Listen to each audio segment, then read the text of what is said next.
हमें ज्वाइन कर चुके हैं। नेशनल वाइस चेयरमैन है IMA KMS सेल के और कोरोना मामलों के देश के सबसे बड़े एक्सपर्ट, जिनकी वजह से हजारों लोगों को राहत मिली और हजारों लोग कोरोना से बचे।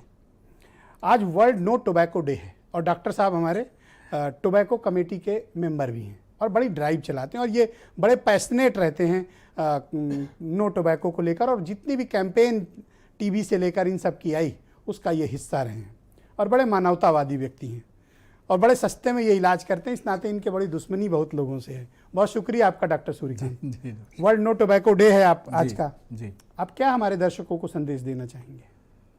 देखिए, किंग जॉर्ज मेडिकल यूनिवर्सिटी में पहले 3 वर्ष मैंने एक तरह से अस्थायी रूप से, या यूं कह लीजिए कि एडहॉक बेसिस पे लेक्चरर काम किया 96 से 98 तक, 96, 97, 98। उसी दौरान मेरा इंटरेस्ट जागृत हुआ। हमारे एक गुरुजी थे, उनके मार्गदर्शन में तो हम लोगों ने एंटी टोबैको काम करना शुरू किया। मुझे बताते हुए हर्ष हो रहा है कि हम लोगों के काम पे जो हम लोगों ने काम 96 में शुरू किया था, उत्तर प्रदेश दूरदर्शन ने 1998 में एक डॉक्यूमेंट्री फिल्म बनाई। काफ़ी बढ़िया फिल्म थी, जिसमें हम लोगों ने, तब ये इतने बड़े पैमाने पर टोबैको का विरोध करना या रैली निकालना ये सब शुरू नहीं हुआ था। फिर WHO ने जब से 1987 से एंटी टोबैको एक ड्राइव शुरू की, फिर वर्ल्ड नो टोबैको डे ये मनना शुरू हुआ, तो काफ़ी कुछ इसके बारे में अवेयरनेस लोगों को आई। अब देखिए, एंटी टोबैको काम तो मैं 25 साल से कर रहा हूँ, लेकिन बड़े धर्म संकट में रहता हूँ। ब्रजेश जी, आज मैं एक अपना टॉप सीक्रेट बताता हूँ कि मेरी जो ससुराल है ये पड़ती है फर्रुखाबाद में, एक जगह है कायमगंज, और उत्तर प्रदेश में सबसे ज्यादा जो टोबैको का प्रोडक्शन होता है वो हमारी ससुराल में ही होता है। ओहो, और अब तो बुराई भी नहीं कर सकते। और हमारे साले साहब डॉक्टर विकास शर्मा, वैसे तो वो डॉक्टर हैं, लेकिन अक्सर कहते हैं कि भाई आप कायमगंज में आइए, इंटरव्यू दीजिए, अखबार मीडिया से करिए, लेकिन जरा तंबाकू के विरोध में थोड़ा मॉडेस्ट कर दीजिएगा, कम कर दीजिएगा। हालांकि मैं करता नहीं हूं, अलग बात है, ससुराल वाले थोड़े नाराज रहते हैं हमसे, कोई बात नहीं।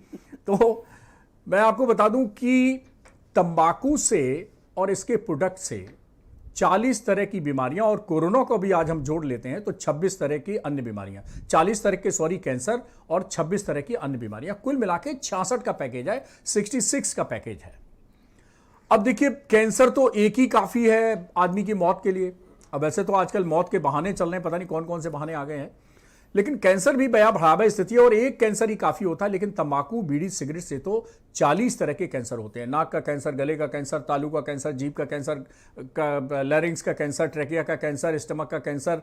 मैं अगर जहरीली शराब से भी कोई कैंसर होता है? जी जी जी, बताता हूं। 40 तरह के कैंसर गिनाऊंगा तो पूरा मेरा समय इसी में निकल जाएगा। और दूसरी बात, बहुत सारी बीमारियां, ब्रेन से लेके, हार्ट से लेके, लंग से लेके, किडनी से लेकर जितने वाइटल ऑर्गन है, सबकी बीमारियां जो हैं वो बीड़ी, सिगरेट, तंबाकू से होती हैं। हमारे देश में 13 लाख लोगों की मृत्यु जो है प्रतिवर्ष वो तंबाकू और इसके प्रोडक्ट के कारण हो जाती है। पिछले 4 वर्षों से मैं प्रधानमंत्री जी और स्वास्थ्य मंत्री जी और प्रदेश के मुख्यमंत्री जी, गवर्नर साहिबा, उनको मैं बराबर पत्र लिख रहा हूं तर्क के साथ कि भाई क्यों ना इसको प्रतिबंध कर दिया जाए। और सिर्फ डॉक्टर सूर्यकांत नहीं करें। 2002 में मोदी जी के भी जो मेंटर थे स्वर्गीय अटल बिहारी वाजपेयी जी, उन्होंने एज ए प्रधानमंत्री कहा था कि भाई किसानों, अब तंबाकू जहर बंद करिए और इस पर फूलों की खेती करिए। इसी का एग्जाम्पल लेके मैं प्रधानमंत्री जी को 4 साल से चिट्ठी लिख रहा हूं। कभी ना कभी तो उनके नोटिस में आएगी, कभी ना कभी तो इस पर निर्णय होगा। और मैं आपके चैनल के माध्यम से कह रहा हूं कि इसको एक कमाऊ पूत माना जाता है, रेवेन्यू मिथ है ये। और मैं भारत सरकार के वित्त मंत्रालय की किसी भी कमेटी के सामने, किसी भी अधिकारी से लेकर चपरासी की कमेटी के सामने मैं डिबेट करने के तैयार हूं। मैं सिद्ध कर सकता हूं कि टोबैको एक रेवेन्यू मिथ है, ये कमाऊ पूत नहीं है, ये बिल्कुल गलत कॉन्सेप्ट है और हमारे देश में केवल 13 लाख लोगों की जान ले रहा है। ये आपके इनकम नहीं बढ़ा रहा, आपकी रेवेन्यू नहीं बढ़ा रहा है। मुझसे कोई डिबेट नुकसान कर रहा है। मैं खुली डिबेट आमंत्रित करता हूं। एक बात जी। दूसरी बात, अभी आपने बात की अल्कोहल की।